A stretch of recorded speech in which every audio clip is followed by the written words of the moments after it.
Há muito, muito tempo atrás, havia um jovem garotinho que não sabia escrever. Para esse jovem garotinho, escrever era uma das coisas mais fantásticas que existia. E ainda assim, tão distante, tão impossível. O sonho dele era conseguir fazer que nem os adultos e escrever, fazer as letras, né? E isso era uma tarefa que, por mais que ele tentasse copiar as letras dos adultos, nunca tinha sido possível. Até que foram lhe dadas folhas modelo. E essas folhas modelo, com os seus pontinhos das formas perfeitas que ele tinha que fazer, foi o que finalmente fez com que aquele jovem garotinho saísse de um estado onde ele não sabia escrever para um estado onde ele finalmente estava escrevendo que nem os adultos. E desde então, os padrões passaram a ser uma espécie de vício na minha vida. Sempre que eu tinha que fazer algum exercício, alguma forma de criar algo que eu ainda não sabia, eu procurava primeiro pelos modelos. E isso não mudou. Até hoje, nós, ainda aqui nessa aula, continuamos procurando modelos perfeitos para que nós, ao chegar perto desses modelos, consigamos também sair de um estado onde a gente não consegue fazer algo para um estado onde a gente finalmente está fazendo algo que nem os outros. E nos nossos capítulos anteriores, a gente viu um pouco disso, né? A gente entendeu as características do mobile, que vocês devem ainda lembrar. A gente falou das diferenças do design para telas pequenas e como o espaço limitado da tela pequena muda o nosso modo de projetar essas telas e o que é mais difícil nessas telas, como a digitação, e como a gente deve contornar esse tipo de coisa. Também tivemos uma aula que não foi possível de ser revisada, mas que é uma espécie de revisão de HC, onde a gente falou de como é importante ter um bom modelo conceitual e de tornar as coisas visíveis, especialmente no mobile. Nas aulas anteriores, a gente chegou a falar sobre as formas de segurar o telefone, o smartphone. A gente chegou a falar da maneira de como o espaço ele tem que estar de acordo com o conteúdo, das maneiras como a nossa mão pode obscurecer esse conteúdo, uma vez que a gente está utilizando dispositivos touch, e a importância de colocar conteúdos mais importantes no centro da tela, uma vez que eles são mais confiantes e mais precisos. Ainda em nossas aulas anteriores, a gente também falou de como é importante minimizar a carga cognitiva do usuário, é importante deixar ele sob controle e uma série de guidelines gerais para a interação mobile. Na última aula que a gente falou sobre calls to action, estados vazios, action sheets, cartões, diálogos, fontes, toggles, todos essas 7 características, a gente começou a falar sobre padrões, modelos, tal e qual os modelos que eu fazia lá na alfabetização.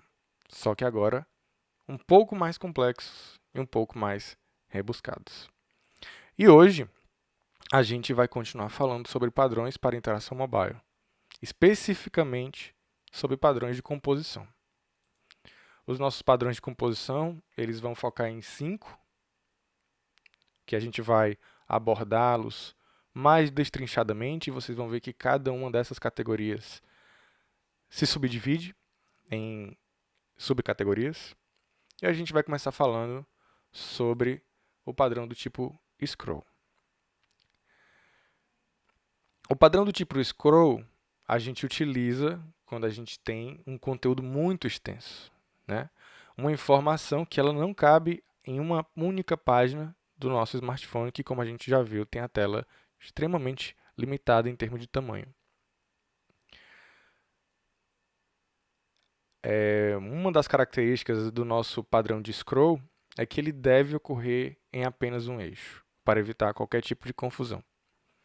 Então, se ele ocorre no eixo vertical, como a gente está vendo aqui, ele não deve ter possibilidade de ocorrer também no eixo horizontal. Nesse padrão, é ultra importante que a gente ofereça algum tipo de affordance para garantir que o usuário bata o olho nesse conteúdo e saiba que ele pode rolar esse conteúdo, seja na vertical ou na horizontal. E uma maneira de fazer isso é mostrar que o conteúdo total não está visível. Uma vez que você corta o conteúdo e ele parece estar cortado, a gente já garante parte dessa affordance, apesar de que, como vocês vão ver, existem outras maneiras de fazer isso. E uma boa prática é indicar a quantidade média de conteúdo total. Geralmente a gente faz isso através dessas barras de rolagem, né? Então vamos dar continuidade. A primeira coisa que deve ficar clara na cabeça de vocês é que aqui no conteúdo mobile a gente não tem como padrão de rolar o conteúdo através da barra de rolagem. A barra de rolagem ela é meramente um indicador, com algumas exceções, e o que deve prevalecer é que o conteúdo ele deve ser agarrado, ou seja, eu devo clicar aqui com o meu dedo e empurrar o conteúdo, tá? As barras, elas podem estar aqui como indicativo visual da quantidade total de conteúdo, mas no geral a gente utiliza assim, um conteúdo que é agarrado, que é empurrado, tá? Uma vez que para o mobile manipular esses manipuladores da barra pode ser extremamente dispendioso de conseguir acertar esse alvo, ou se a gente aumentar o tamanho da barra, a gente vai acabar perdendo muito espaço. E aí, nesse primeiro padrão de composição, que é o scroll, a gente tem alguns subpadrões. O primeiro deles é a lista vertical, que a gente vai estar falando na sequência, e eles vão seguindo em uma série de outras subcategorias que a gente vai falar mais na frente. Um padrão interessante, um tipo de navegação interessante, que não está aqui na nossa lista, é esse padrão adotado pelo aplicativo Sunner, né? Que ele se utiliza de uma roda giratória, como vocês estão vendo, para facilitar a navegação nesse conteúdo. Qual a vantagem disso aqui? A maior das vantagens dele é que, ao chegar no último item da minha lista, eu não tenho que voltar a página toda para o começo para acessar o primeiro item. Uma vez que é uma roda, o primeiro e o último item eles estão coladinhos. Então, esse é outro padrão para vocês terem em mente, apesar de que a gente não vai falar bastante sobre isso aqui, mas é importante ressaltar que o Sunner é um aplicativo de organização, né? Desses do tipo to-do list, que vocês devem conhecer vários. Como vocês devem saber, esse tipo de aplicativo tem vários concorrentes. Então, uma estratégia adotada pelo Sunner foi de se utilizar desse tipo de navegação para se diferenciar, com um scroll mais divertido e visualmente mais agradável e diferente. Então, começando a falar dos nossos padrões, o primeiro deles, como eu falei, é a lista vertical. Ele é bem simples de se entender, ele nada mais é do que uma lista com uma série de links e texto, com um início e um fim bem determinados. Essa lista vertical, ela não contém nenhum tipo de miniatura ou thumbnail, e ela não ela não se retroatualiza, tá? Como eu falei para vocês, ela tem um início e um fim bem determinados, tá? O que diz para vocês que aquele padrão do Facebook, por exemplo, e do Instagram, ele não é esse padrão de navegação. A gente vai já chegar nele. E um exemplo dessa lista vertical é a lista do Spotify, né? Ela tem um início e um fim bem determinados, você sabe qual é a primeira e qual a última música da playlist que você está, ou do álbum que você está. Então, em termos de recuperar informação organizada de alguma forma, esse padrão tem a sua vantagem. Em seguida, a gente tem o padrão de scroll chamado lista infinita, que é o padrão do Instagram, que é o padrão do Facebook e de diversos aplicativos que se utilizam desse recurso de feed, né? A grande vantagem desse tipo de padrão é que você tem usuários que se engajam mais, né? Como é um conteúdo que está se atualizando, que está mostrando coisas novas o tempo todo, você tem um usuário mais ativo, mais conectado, mais preso. Esse padrão ele não é utilizado se o app exigir algum tipo de localização rápida do conteúdo, como foi no caso do Spotify que a gente viu, né? Então, assim, se você quer que o seu usuário localize a informação rapidamente, seja do tipo de conteúdo de música, ou de vídeo, ou de notícias, você precisa de uma lista vertical e não uma lista infinita. E o usuário, para esse padrão aqui, ele não deve ter que rolar a página toda para o início, para ele voltar para o início do programa. Porque a gente sabe que esse padrão, como o nome já diz, ele é infinito. Então, o início e o fim deles não são determinados. Então, se eu voltar a página toda para o começo, eu não vou achar o início dessa página. E provavelmente eu vou achar outra coisa, né? Então, esse padrão não é para esse tipo de informação.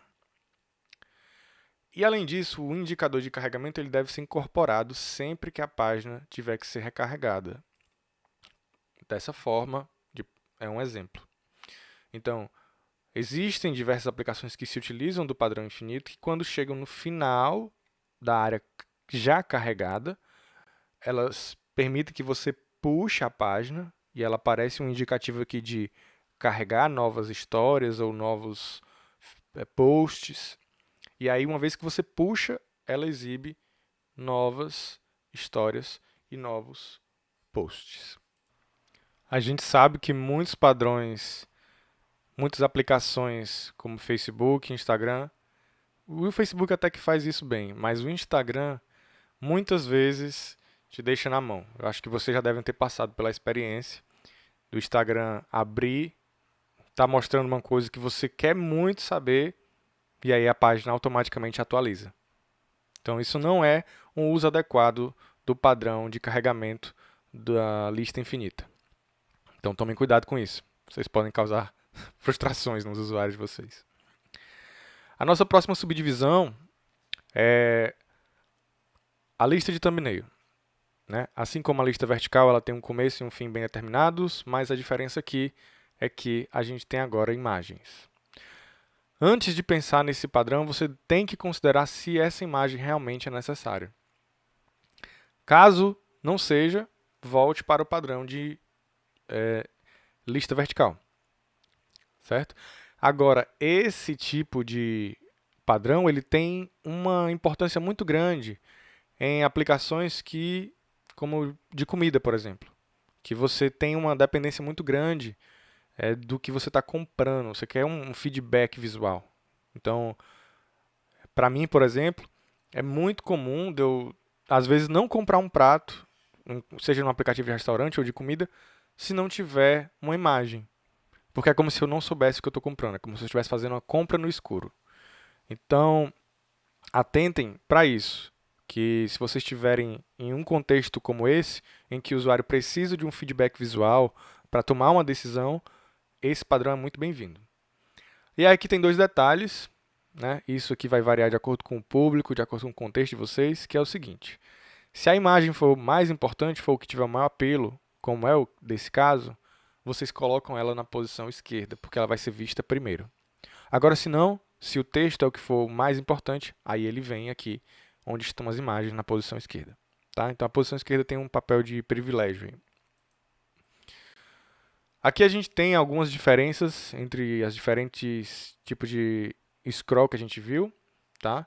Então, para coisas como fuso horário e gênero musical, que a gente não tem um apelo visual associado a essas coisas, a gente vai preferir utilizar a lista vertical, com um começo bem determinado e um fim bem determinado, de preferência organizado em ordem alfabética. Tá? Porque aqui o usuário vai procurar de acordo com a organização da lista. Agora, se eu estou em outro tipo de conteúdo, como aqui nos elementos químicos da tabela periódica, eu posso ter organizações que sejam mais acessíveis do ponto de vista de acessar a informação, de recuperar essa informação. Então, aqui faz muito sentido eu colocar os símbolos dos elementos. Tá? E até umas subcategorias aqui, tipo líquido, gasoso, porque assim, quem for recuperar essa informação vai recuperá-las de maneira mais rápida. Outra importância da lista de thumbnails, além dessa daqui, é que se você tiver numa página grande, o uso da lista de thumbnails em momentos da página te ajuda a ter uma noção de onde você está na página. Então imaginem que essa página aqui não foi adaptada para o mobile e você está acessando ela pelo mobile.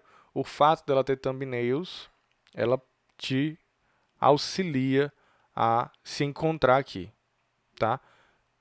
De modo que se fosse uma lista gigantesca de nomes, essa organização não seria a mesma, porque a gente não teria nenhum marco visual aqui que faria a diferença. Aqui mais exemplos de lista de thumbnails, tá? Nesse caso são para aplicações de hotel. Então, mais uma vez, o usuário ele não sabe exatamente o que ele está comprando na maioria das vezes. E aí, esse apelo visual ele vem muito a calhar. Tá? Agora percebam que o apelo visual ele tem que ter um tamanho significativo. Tá? Então, talvez nesses casos aqui, a imagem acaba não significando tanta coisa. Porque talvez para eu conseguir ver essas imagens, eu tenha que clicar em cada um desses links desse. Então, deem um tamanho adequado para as miniaturas de vocês. Do contrário, elas não vão significar tanta coisa. Aqui retrata aquela importância da imagem vir na primeira coluna ou na segunda coluna. Ambos os jornais são jornais americanos e eles fazem de maneira diferente. Mais uma vez, eu tenho que ressaltar que isso aqui varia de acordo com o público, tá? Como são jornais diferentes, de estados diferentes, teria que ser feita uma pesquisa para determinar qual dos dois funciona melhor. Mas aqui o The New York Times prioriza o texto e aqui o LA Times prioriza as imagens, tá? Se ambos tiverem feito o dever de casa, isso daqui tem uma justificativa no público de cada um deles. E aí a gente chega na nossa segunda categoria dos padrões do tipo scroll, que são os carrosséis. Tá? Os carrosséis eles podem ter esse padrão aqui do tipo infinito, né? Que a gente pode rolar entre eles de maneira indiscriminada, onde a lista não tem fim. Tá?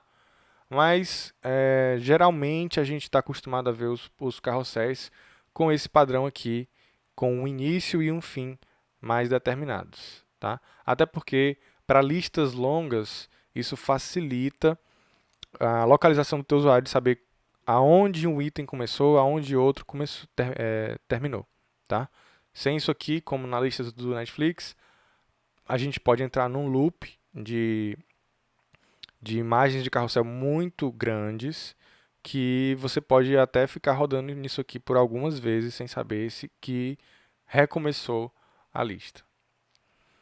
quando são muitos itens, tá? Então aqui as vantagens do carrossel é que eles encaixam muito conteúdo em um espaço relativamente pequeno, como é aqui, a gente caberia no máximo 2, mas porque eu tenho um carrossel eu consigo colocar bem mais itens. E aquelas disputas de prioridade elas acabam sendo de certa forma resolvidas, porque agora tudo consegue ficar na área privilegiada do site, né? Apesar de que se o carrossel ele não tiver uma aleatorização, essa prioridade ela não está tão bem resolvida assim, né? Porque se o mesmo item sempre é exibido primeiro, aquele é o item que tem a maior prioridade. As desvantagens é que o usuário ele tem que passar por todos os itens do carrossel para chegar até o último, né? Para ele saber o que tem no último. E mesmo que as pessoas reconheçam esse carrossel, muitas vezes elas não vão ter como saber quais os tipos de itens que estão no carrossel sem interagir com eles, né? Então, essas são algumas das desvantagens. Eles acabam por ser, às vezes, bem dispendiosos. Então, aqui a gente tem alguns exemplos disso, né, de usar esse padrão com moderação. O exemplo maior de exagerar nisso é o Netflix, né, como vocês sabem. E aqui, para vocês terem uma ideia, o Netflix chega a colocar mais de 70 itens no carrossel, ou chegava a usar. E o Showtime, em contrapartida, usava apenas 4, então isso aqui é mais fácil de ser reconhecido. Apesar de que, para catalogar todo esse conteúdo aqui, a gente precisaria de outra solução, né? Netflix faz isso porque ele tem um apelo muito grande no visual, né? Que para o público isso faz um certo sentido, mas quando os itens eles acabam se tornando muito longos, isso pode gerar uma certa frustração.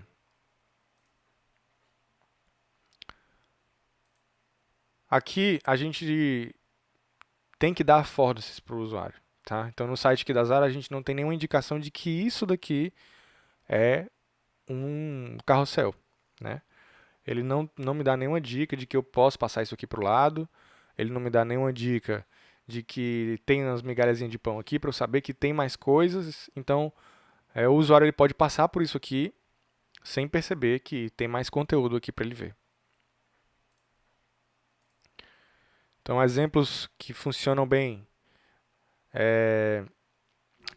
deixar o conteúdo que está para ser acessado cortado aqui. Isso aqui é uma dica visual muito forte, que mostra que tem mais coisa para ele encontrar. As migalhazinhas de pão também, né, te dão uma ideia disso. E aqui mais um exemplo do conteúdo cortado, né? Conteúdo cortado, então eu sei que tem mais coisa para cá e mais coisa para cá.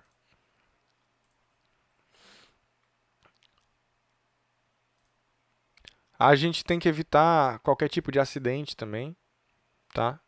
Então, se os carrossel ocupam a tela toda, os usuários podem acabar voltando para a página anterior sem querer, especialmente se você usa esse padrão novo de navegação do Android e acho que do iOS também, que é o padrão de tela infinita, né? Que você retrocede a página anterior clicando nas bordas da tela e puxando para a esquerda, né? E fazendo isso você acaba retornando. Então, se você tem um carrossel que ocupa a tela toda, o usuário pode acabar se perdendo, cometendo um erro. Então, é bom evitar e colocar bordas aqui no carrossel para isso não acontecer.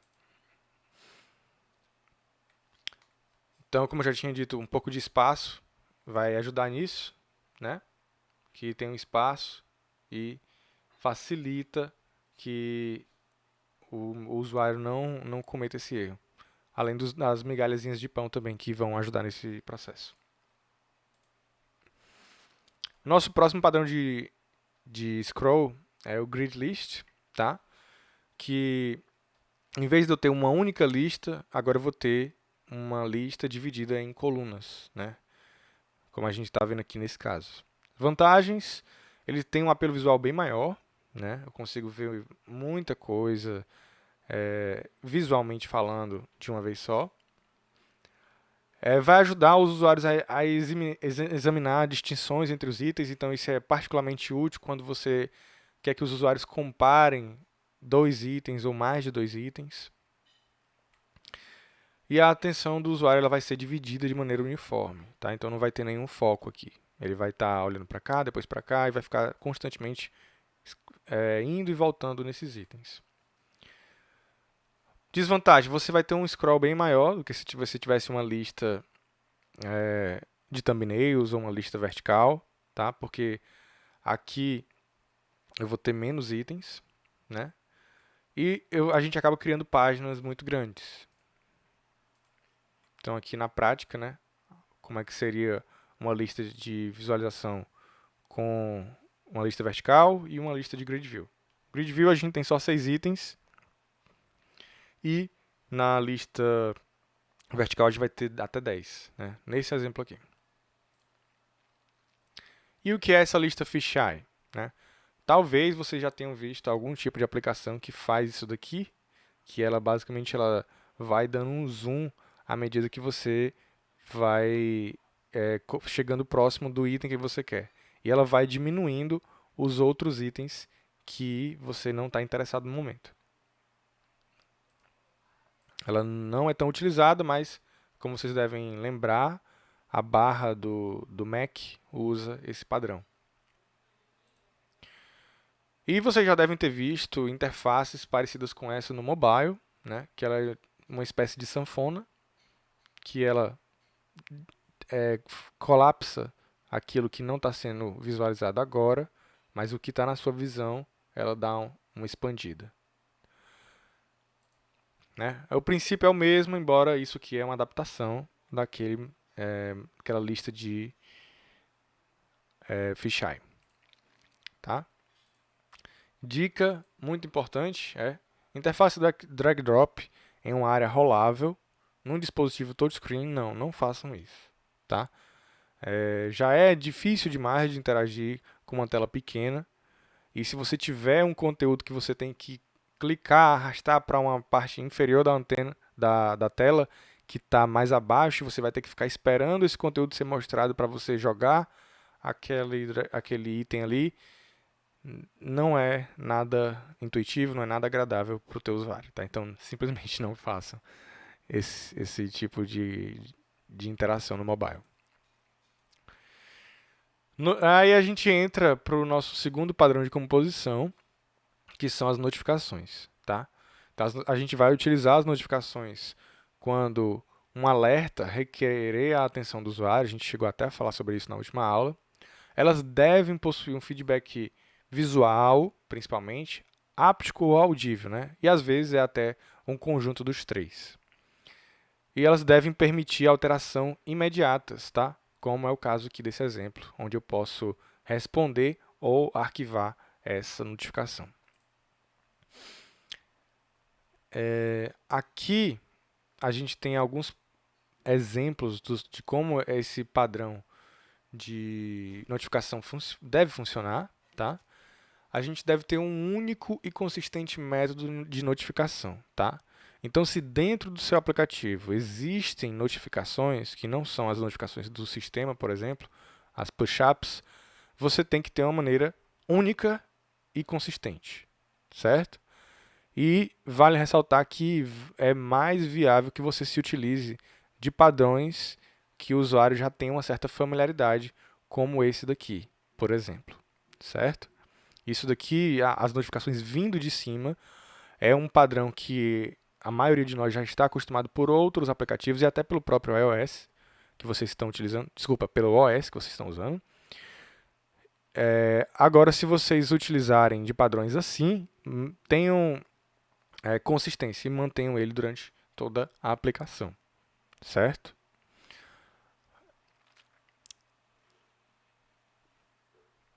Além disso, é importante também que essas notificações elas não interfiram no processo principal do usuário, tá? Porque notificações geralmente são secundárias, tá? Geralmente não é uma coisa que o usuário está querendo ver naquele momento e elas devem ter maneiras de se interagir com elas, como eu já falei para vocês no slide anterior. Além disso, o usuário deve ter a possibilidade de ver mais de uma notificação ao mesmo tempo, tá? Então, nesse exemplo aqui, e nesse aqui, por exemplo, a gente consegue ver 3 que estão aqui, mas se tivessem mais, a gente veria mais também. e eu consigo interagir com elas, tá? Tenho botões de interação aqui, além de eu poder limpá-las com esse botão aqui. Além disso, vocês só devem utilizar notificações do tipo pop-up quando os métodos de interação desse tipo aqui forem limitados, tá? Ou quando vocês tiverem uma interação extremamente importante, como a gente viu na aula passada, no caso dos modais, tá?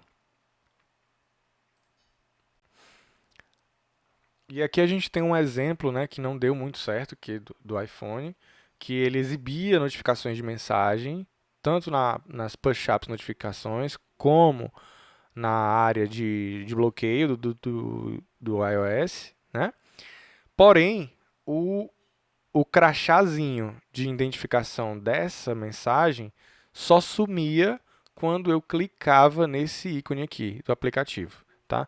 Isso particularmente não é muito interessante, porque dá a entender ao usuário que ele tem mais informações, tem mais mensagens para ver, quando ele provavelmente já viu clicando aqui ou visualizando aqui, tá? Então, é importante que esses processos eles estejam integrados. Aqui a gente também tem bons usos de notificações contextuais, certo? Então, aqui no caso da Uber, né, ele avisa quando o usuário, o motorista no caso, está chegando, em que tipo de veículo ele está chegando, né? E quando ele está saindo, né? Ó, o motorista aceitou a corrida, então ele está vindo e ele deve chegar em 3 minutos. Mesma forma, o Nubank, ele informa, né, sempre que uma compra é feita, até para sua segurança.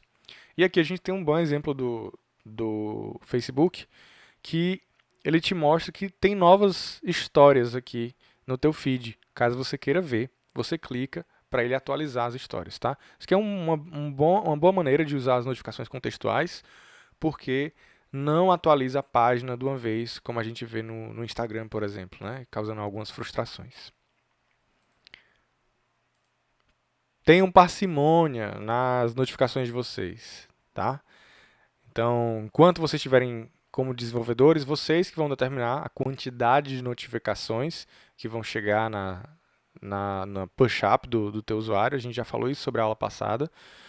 E se você não tiver um cuidado com a quantidade de notificações que o teu usuário recebe, situações desagradáveis, como ficar interrompendo a música, a pessoa está numa situação onde ela não pode pegar o celular, podem acabar sendo bem desagradáveis.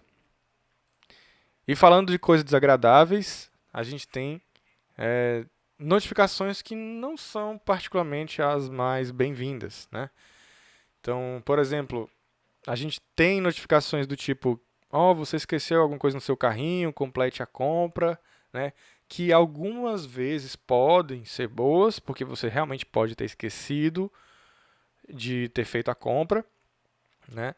Mas muitas vezes você só clicou em um produto e nem chegou a fazer o checkout por outros motivos, mas você não passou pelo todo o processo de checkout, você só às vezes clicou nisso, e aí você recebe notificações como essa. E esse tipo de notificação aqui, que às vezes o Twitter te manda, pelo fato de você seguir alguma página de esporte, por exemplo, o ESPN tweetou isso daqui, e aí isso daqui que é um passe, né, um evento que aconteceu no jogo, e você acaba recebendo nas suas push-up notifications.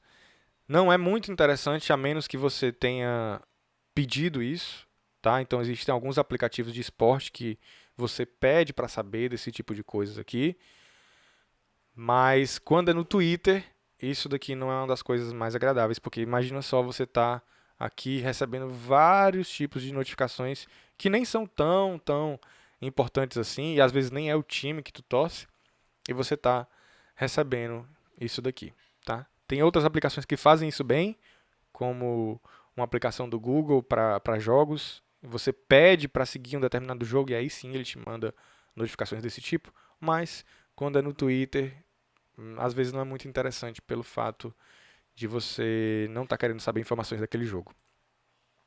Além disso, acho que todos nós já passamos por isso aqui, que é as notificações do Instagram de que alguém, que às vezes você nem é muito fã, começou uma live, né? E ele não faz isso por apenas uma vez, mas ele faz isso por duas, três, várias vezes até você entrar na bendita live. E às vezes até cobrindo parte da tua área que você estava vendo ali no começo. Então é uma coisa particularmente desagradável e que não é um bom exemplo de notificação. Então evitem também. E aqui para o nosso terceiro padrão de composição, né, que são os títulos, a gente tem que ter uma lembrança de que eles são partes essenciais de todo o sistema operacional, que eles devem estar ligados a elementos independentes. A regra chave de ouro aqui é que eles devem ser utilizados de forma consistente, tá? A gente vai ver isso mais na frente, mas geralmente a gente deve utilizar barra de título simples, como esse que vocês estão vendo aqui. Os títulos subsidiários ou subtítulos, eles devem ter uma conexão e deve ter uma certa clareza. E sempre, sempre, sempre sigam as orientações dos OS para qual vocês estão desenvolvendo, tá? Gente, título é uma coisa particularmente deixada de lado, a gente acha que não dá tanta importância assim, mas é uma boa titulação e uma boa maneira de organizar os títulos de forma clara pode fazer muita diferença na navegação do teu usuário. Então aqui a gente tem padrões de título que se repetem tanto na barra de título quanto nas janelas, tá? Isso daqui deve se manter. E a gente deve, sempre que possível, buscar utilizar uma hierarquia simples, mais eficiente para as nossas páginas, tá? Evitem conteúdos não indentados, porque vai ser difícil, vai ser um pouco difícil para o teu usuário de identificar o que é título e o que é subtítulo. A regrinha de ouro aqui para o mobile é que a gente não passe de 3 ou no máximo 4 níveis hierárquicos, tá? Então aqui a gente já tem 3, 1, 2, 3 e no máximo teria um quarto nível aqui já estourando. A outra coisa também importante é que as indentações elas não precisam ser coisas tão exageradas, tá? Só um espaço às vezes já dá conta de te mostrar para o teu usuário que ali tem uma indentação, tá? Então não precisa daquelas coisas muito, muito espaçadas não, em termos de tabulação. Aqui a gente tem exemplos de título seguindo, né, os padrões do OS. Aqui, ó, a gente pode ver que o título da janela segue o mesmo padrãozinho aqui da, da área da seção, tá? Aqui também o padrão segue as guidelines do OS dessa aplicação. E aqui a gente já tem um pouco diferente, né? A gente tem subtítulos que estão chamando muita atenção, né? Tanto quanto a atenção quanto o título da página. Então isso aqui é uma coisa que a gente deve ter cuidado, tá? Até para evitar ruído, para não ficar uma coisa muito poluída. Outra coisa que a gente deve ter cuidado é de evitar jargões e expor processos internos, assim também como ter cuidado com as mensagens de erro, coisa que a gente já falou na aula passada, né? Mas, por exemplo, de processos internos, a gente está falando não, assim, não só de jargões, tá? Mas de termos muito técnicos. Então, por exemplo, aqui no calendário, a gente tem um botão de criar uma nova entrada. Esse termo nova entrada ele pode fazer muito sentido para nós, que desenvolvemos aplicações, mas muitas vezes para o teu usuário final não faz, certo? Então, procurem utilizar a linguagem do teu usuário nos botões e nos títulos, certo? Aqui a gente poderia trocar isso aqui por criar um novo evento ou criar uma nova data, não sei. Então procurem uma linguagem que seja clara e acessível para o usuário, tá? Aqui a gente tem bons exemplos de títulos, tá? Como se utilizar títulos de maneira organizada, com a hierarquia bem definida, né? Seguindo os guidelines do iOS, no caso. E aqui, boa organização no no Android, tá? Então percebam que subtítulos não tão chamativos, títulos com espaçamento adequado, título dentro das guidelines do Material Design, certo? Então são coisas que a gente precisa atentar, tá? Percebam que eles não chamam tanta atenção também, eles não têm um peso muito grande, eles não funcionam como calls to action, como a gente viu nesse exemplo aqui, que todos os botões estão meio que dentro de botões, né? Os títulos eles estão dentro de botões, e a gente já viu que esse recurso de utilizar botões, eles fazem parte de um padrão que chama Call to Action. A gente geralmente usa esses CTAs para dar destaque para uma coisa que seja muito, muito importante. Tá? Então, prefiram títulos dessa forma, tá? Títulos textuais que não estão dentro de botões e que estão seguindo as guidelines do OS para qual vocês estão desenvolvendo. O nosso quarto padrão de composição é o menu fixo, tá? Eles têm um grande uso em aplicativos como de câmera ou media players, como vocês estão vendo aqui. Ele fornece um controle sobre a aplicação o tempo todo, tá? O estilo ele é determinado sempre pelo OS. As funções elas ficam visíveis a todo momento e eles geralmente são utilizados em aplicações como eu já falei, media players e câmeras, né? Então aqui alguns exemplos de como se organizam esses media players ou câmera, tá? Mas é importante ressaltar também que os menus fixos, eles podem vir também em aplicações que não são do tipo câmera ou media players, como a gente já viu em aplicações como Facebook, Instagram, Twitter, tá? Que eles vêm geralmente aqui embaixo, eles estão o tempo todo visíveis. E para esse estilo aqui do menu fixo, eles geralmente podem ser trocados por um menu revelável, como aqui no caso do Instagram, do Facebook.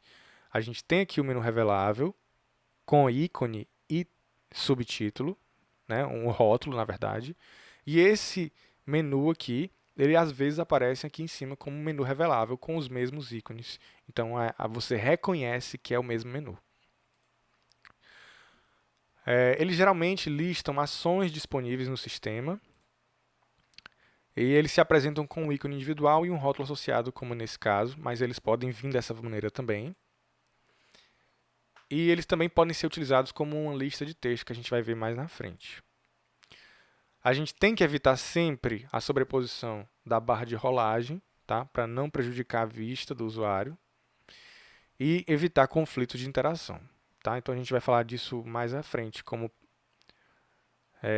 em outros exemplos que eu vou mostrar para vocês. Além disso, ele pode ser um exemplo de menu fixo oculto, que a gente vai ver também. Então, aqui nesse caso, a gente não tem um exemplo muito bom, tá? Por quê? Porque o menu fixo ele deve fornecer ações para o teu usuário. Eles devem funcionar como ações. Esse exemplo aqui, ele funciona como um Chrome, tá? Eu clico no Forms e me aparecem mais opções. Tá? Isso não é particularmente muito adequado no uso desse menu fixo, certo? Já em contrapartida, esse exemplo aqui, a gente tem opções aqui no menu fixo que funcionam como botões de ação. Então, cada botão desse aqui vai realizar uma ação. Então, ele está funcionando de maneira adequada como o menu fixo deve funcionar. Até essas opções aqui, que se eu não me engano elas são reveladas só quando eu toco na tela, elas também funcionam como menu fixo revelável, que só aparecem, que só funcionam como botões de ação e só aparecem quando é revelado através de uma interação. Além disso, como a gente falou também, lá na nossa introdução do menu fixo, esses menus fixos eles podem ser exibidos através de uma lista, como são esses casos aqui, tá? E todos esses aqui são menus fixos ocultos. Significa que eu tenho que clicar em algum canto deles para que eles sejam exibidos para mim, tá? como aqui nesse caso da United, eu tenho que clicar nesse botãozinho aqui, e aqui no caso dessa Macy's, eu tenho que clicar nesse botão aqui. É uma espécie de Chrome aqui, você pode dizer que sim, mas a diferença é que os Chromes eles têm contexto, né? Eles são exibidos de acordo com o contexto da tela, tá? O menu fixo oculto, ele sempre vai estar aqui. Então, sempre que eu clicar nesse botão aqui, ele vai me exibir o mesmo menu fixo, independente da seção que eu estiver, certo? Aqui a gente tem mais um exemplo também da BBC News, que a gente tem essa barra aqui em cima, que é um menu fixo também, tá? E percebam que ela está seguindo um certo padrão, né, para simplificar aqui no mobile, né? Que a gente tem uma, duas, três, quatro, cinco categorias, que geralmente é assim, e geralmente o quinto botão ele funciona como um mais, né? Mais opções. Por fim, a gente tem o padrão de tela de bloqueio, que é um padrão mais simples, né? E que ele basicamente deve informar as principais funções do dispositivo, tá? As principais funções que você pode fazer. Ele deve ter tipos de bloqueio, que a gente sabe que a gente tem bloqueios mais simples e bloqueios mais rebuscados. Ele deve permitir aplicações em funcionamento, então aqui eu consigo visualizar notificações, eu consigo acessar até algumas aplicações, dependendo da tela de bloqueio, eu consigo dar permissões para acessar alguns aplicativos aqui na tela de bloqueio, e ele deve ter funções disponíveis, tá? É importante que a tela de bloqueio seja, de algum modo, personalizável, porque, por exemplo, pode ter alguns usuários que não queiram que notificações sejam exibidas aqui, ou que não queiram que determinadas notificações não sejam exibidas aqui, tá? Então é importante que, se você for exibir alguma coisa na tela de bloqueio, você peça permissão ou que você dê essa possibilidade de personalizar o conteúdo, tá ok? Esse é o nosso último slide da nossa tela da nossa aula de padrões, e especificamente padrões de composição. E essa aula ela tem mais padrões para serem discutidos ainda, falados ainda. A próxima aula, inclusive, é mais extensa, que eu vou colocar logo em seguida para vocês, mas eu vou liberar logo essa aula de padrões de composição. Estou dividindo essa aula em duas, para que o conteúdo não fique tão extenso, tão grande, tão difícil de digerir, tá bom? Então, acho que ainda hoje eu devo colocar outra aula no ar também, e se vocês tiverem dúvidas, eu vou estar com um fórum no Solar, que vai ser a nossa presença e que vai ser nosso tira dúvidas também, tá bom? Então não deixem de participar, não deixem de comentar, sem falar que eu tenho que lembrar para vocês, mais uma vez, que o nosso trabalho tá rolando já, tá? Então se você não tem equipe ainda, procura fazer sua equipe. Eu peço até que vocês coloquem as equipes lá no Siga, tem uma tarefa para eu saber quais são as equipes, tá? Então a gente tem uma tabela para que vocês se organizem, mas eu quero receber isso de maneira oficial lá no Siga. Já passou do prazo, mas vocês ainda podem ir lá e mandar essa tarefa para mim, tá? Porque eu quero que isso fique registrado até para quando a próxima professora vier assumir a turma, ela tenha tudo ali devidamente registrado para ter o controle disso, tá bom? Então, mais uma vez, se tiverem dúvidas, a gente tem um grupo do Telegram, a gente tem o Siga, a gente vai ter fóruns, tá? Então, é isso. Vou ficando por aqui e até breve.